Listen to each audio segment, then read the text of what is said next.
यही है, यही है। जब वही होती है रसना, जब शांत होती है तब जागती है रसना की भूख, रसना का मूल्यांकन। और मूल्यांकन नासा सुवास मांगती है। आपकी गंध भी बहुत अच्छी है, खुशबू बहुत, सुवास, नासा यानी नाक, कैसे सूंघ करके अच्छी देखो।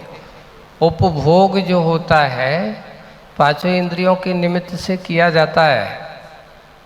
आदमी को खुशबू भी आती है, खुशबू भी एक भोजन का एक क्या है, अंग है। अच्छी खुशबू आती है तो नहीं भूख लगी हो तो आदमी को भूख लगाती है, सुन करके ही मन में उसका है। तो यही है, नासा सुवास मांगती है, ललित लावण्य की ओर आंखें भागती हैं। देख करके उसकी बनावट, सजावट, है ना, उसकी बनावट और सजावट देख करके भी आंखें कैसी होती हैं, ललावत आंखें भागती हैं।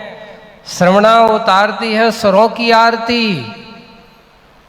श्रवणा यानी कर्ण जो है, श्रवणा उतारती है स्वरों की आरती। आरती है, मन मस्ताना होता है। मन कैसा होता है, मस्ताना होता है, सबका कप्तान होता है। क्या होता है, सबका कप्तान।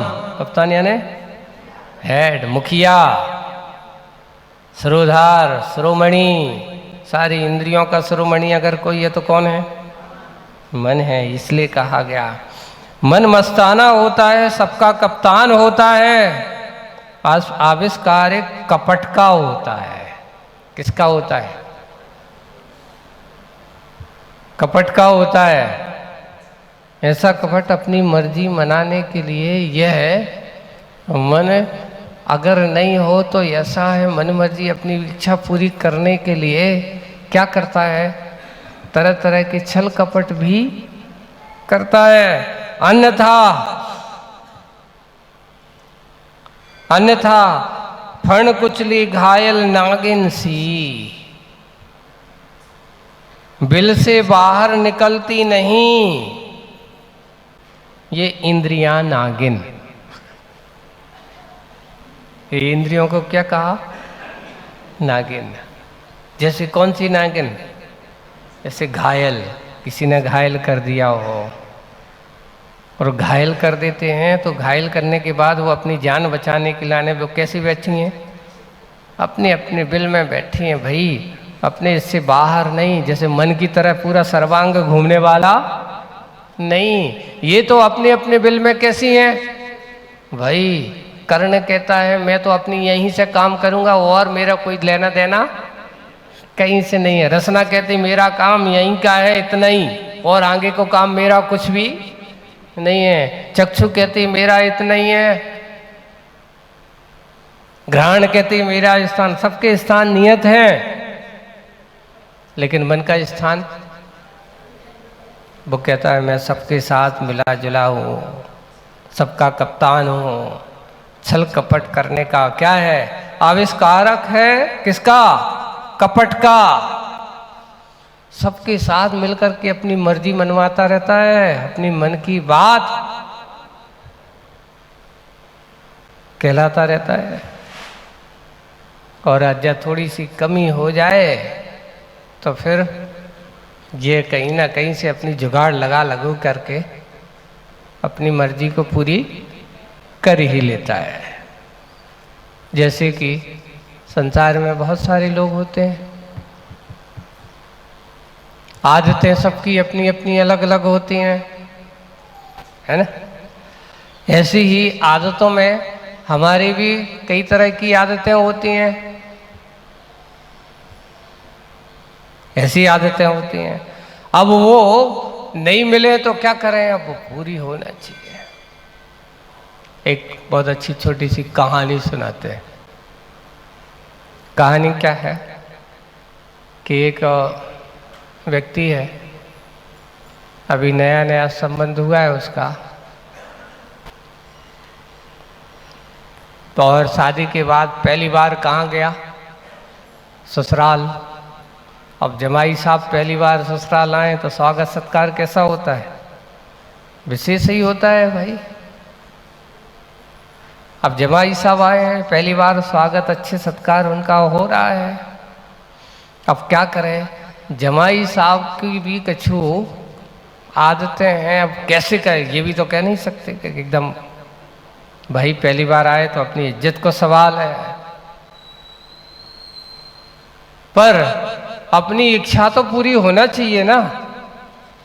आदत क्या है कि जमाई साहब को अच्छे रसोई घर में बैठाया गया, अच्छे बिल्कुल सभी लोग उनके बड़े बुजुर्ग उनके आसपास बैठे हैं, पूछ पूछ करके अच्छे से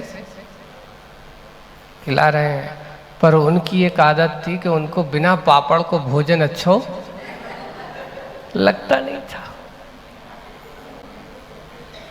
तो कभी कभार क्या होता है कि जैसे ये होते हैं कि दिखाते तो सब हैं और लाते सब नहीं है, वहां पर वो ही है।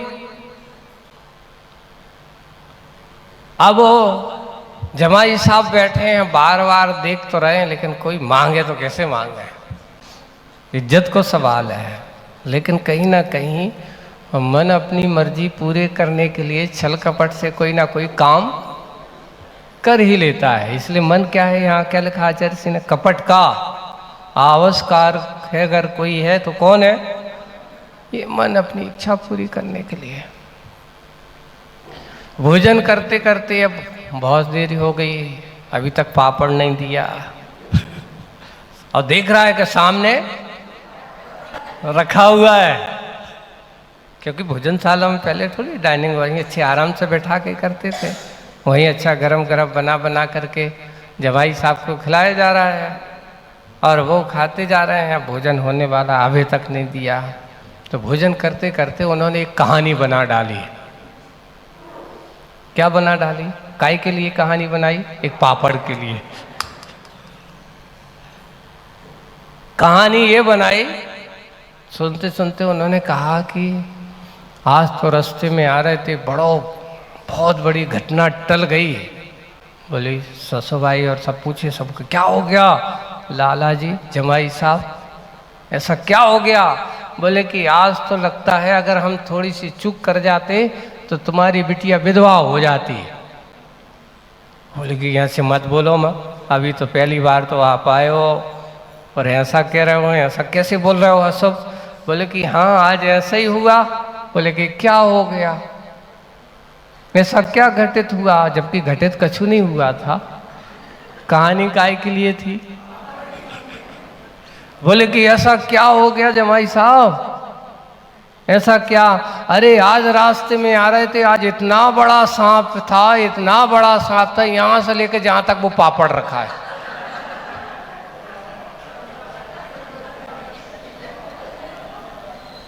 वो जैसे इतने कहा उनको याद, अरे लाला जी को तो पापड़ कोई तो छाने था,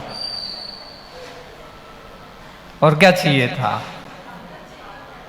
अरे ऐसा नहीं होना था और वैसा नहीं, अच्छी कही तुमने, ऐसा है, संभल के अच्छे बच के आए।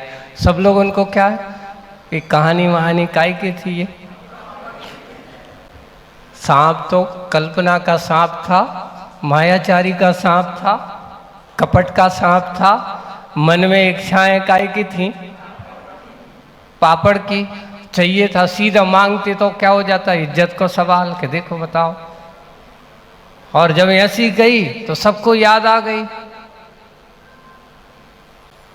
यही है, इस प्रकार ऐसा करते हैं। और सब ऐसा करते हुए और इस बात को देखते हुए ऐसा करते हैं तो उनको पापड़ मिल गया। अब लाला जी खुश, मन हो गया, चलो पापड़, आराम से भोजन कर रहे हैं। भोजन करते करते आज तो बहुत अच्छा लगा और ऐसा हुआ वैसा हुआ, और रास्ते की जब वो बात आई सो ऐसा हुआ वैसा हुआ। बाद में पता चला उनकी पत्नी भी सुन रही थी, जा तो बताओ। वो समझती थी कि इनकी क्या है, कछु का हुआ तो ऐसा कछु सुनने में आया, ऐसे कछु कह रहे थे। तो वो कहते कच्छू नहीं आ, बातें ऐसी आती कि वे लोग पापड़ नहीं परस रहते, तो कहते तो तू कच्छू। ये सब बातें हैं। मायाचारी आदमी सिर्फ अपनी इंद्रियों की इच्छा पूरी करने के लिए, आदमी कहीं ना कहीं से अपना क्या निकाल लेता है, रास्ता निकाल लेता है।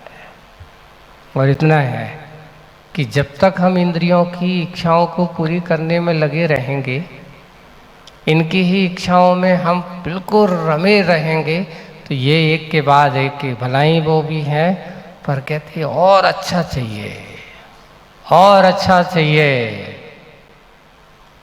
एक बार मिलता है तो और अच्छा चाहिए, पर इससे उल्टा होता चाहिए। मोक्ष मार्ग की उल्टा ही सोचा करता है। कभी कभार कुछ आदतों के कारण से भी ऐसा मन में विचार आता है ना, लोगों के मन में, कि क्या करें, जब तक ऐसा नहीं, इसके बिना तो सब कुछ क्या है, बेकार है। जैसे कि मालूम है कि किसी के लिए, एक व्यक्ति के लिए शराब पीने की आदत हो किसी व्यक्ति को, और जब तक उसे वो न मिले, जबकि पीते समय उसका मुंह खराब होता है, वो स्वयं कहता है पीते समय इसका स्वाद खराब होता है, फिर भी वो पिए जा रहा है। किसके लिए? क्योंकि नशे का आदी हो गया है। ये इंद्रियों का नशा मदहोश करता चला जाता है। तो जहाँ ऐसा मदहोश पना होता है, वहाँ पर आदमी के लिए महत्व उसके जीवन का समझ में नहीं आता। बस ऐसे ही अंकुश लगा करके चलना चाहिए। मोक्ष मार्ग में इंद्रियों की दासता नहीं, इंद्रियों की उपासना नहीं, हमें इंद्रियों को साथ लेकर के काम तो करना चाहिए, पर इंद्रियों का काम नहीं करना चाहिए, अपने आप का काम करना चाहिए। आपको अपना एक स्वयं का संस्मरण सुनाते हैं। जैसे अभी ये पापड़ की बात कही ना हमने, ऐसे ही जब हम आचार्य के पास सन 92-93 की बात ब्रह्मचारी अवस्था में थे, उस समय अब 1-2 साल ही हुआ था संघ में आते। अब उस समय ज़्यादा ऐसे कुछ नहीं, तो आचार्य के पास हम लोग बड़े अच्छे घुल मिल करके बैठ जाते थे। तो गर्मी का समय था, कुंडलपुर की बात है, और गर्मी का समय था। गर्मी के समय एक दिन आचार्य सी ऐसी चर्चाएं चालू हो गई। 4-6 हम लोग ब्रह्मचारी बैठे थे। क्लास के बाद आचार्य सी की भैयावृत्ति करते हुए चर्चा हुई। तो चर्चा हो गई भोजन में कि महाराज आज के समय में श्रावक बड़ा, फिर बाद में कहेगा, पहले नहीं कहेगा सब कुछ, अरे भैया आज तो तुम्हारे लिए, ये तो हमने परसों ही नहीं, है ना। जब भोजन हो जाएंगे, जब ऐसा कहेगा। तो फिर एक और बात आई, फिर ऐसे कहते हैं महाराज ये, तो हमने भी आचार्य सी कहते, आचार्य सी अब बुंदेलखंड में क्या है कि सबसे ज़्यादा, जैसे यहाँ तुम लोग बागड़ में भी वही है, इतने भी पापड़ खाने वाले बहुत हैं, है ना। तो बुंदेलखंड में भी भोजन में अगर चावल के साथ पापड़ नहीं खाया तो मतलब क्या है। तो आचार्य से ऐसे बैठे, तो हमने आचार्य से कह दी कि आचार्य हम कहीं पापड़ खाएं या ना खाएं, पर चावल के बिना, बिना पापड़ के चावल तो हमसे खाया ही नहीं जाता। अच्छा, बिना चावल के पापड़, अगर कोई तुम्हें पापड़ नहीं तो तुम चावल खाओगे नहीं क्या? नहीं, चावल तो खाते हैं, लेकिन मिल जाए तो और अच्छा। अगर कोई परसता है तो हम उस समय खाएं या ना खाएं, लेकिन रख लेता हूँ, जब चावल खाता हूँ तब पापड़ खाता हूँ। अच्छा, बिना चावल के, पापड़ के बिना चावल खाया नहीं जाता। आचार्य जी ने कहा कि अभी तो तुम ब्रह्मचारी हो, मान लो तुम दीक्षा हो जाएगी तो तुम्हारे लिए हर बार यही सोचो कि चावल के समय नमकीन, सेव, पापड़ ये चाहिए, जरूरी है। तो क्या करना है? बोले आचार्य जी बड़े सोच करके चिंतन में, और फिर कहते हैं अच्छा ऐसा है, तो फिर एक काम करो, आज एक नियम ले लो। आचार्य जी अरे तो आप दे रहे हो, तो आप तो जो कहो मैं स्वीकार है। गुरु जी कहें और अपन मना करें, नहीं आप कहते हो। तो बोले कि तुम्हारा बिना पापड़ के बिना चावल नहीं खाया जाता ना? हाँ नहीं जी महाराज जी, आचार्य जी ऐसा नहीं, खाते तो हैं, लेकिन नहीं मान लो कोई सामने वाला नहीं देता तो जब तक खाना ही पड़ता है। और वहाँ नहीं होगा, कोई जरूरी है कि हर जगह हो ऐसा, लेकिन अगर मिलता है तो प्राय कर हमें ऐसा करते, वो तो हमने आपको बताया है। तो फिर ठीक है, एक काम करो, आज से एक नियम ले लो कि आज के बाद अब चावल के साथ पापड़ नहीं खाना। क्या करना? आज भी नियम चलता है हमारा, नमकीन है जे है ना जो, तो वो नियम। तो ये है गुरुओं की दृष्टि, कभी पराधीनता नहीं होना चाहिए, नहीं तो क्या होता है, विकल्प होता है। मान लो अपन ले रहे हो, सामने वाला रखे हुए है और नहीं देता तो क्या होता है? देखो कैसे बुद्धू है, गुस्सा आती है, दे नहीं रहा है, ऐसा कर रहा है।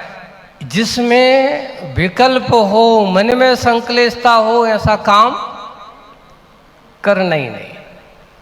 इसलिए इंद्रियों के प्रति आसक्ति रूप परिणाम जब जब भी होता है,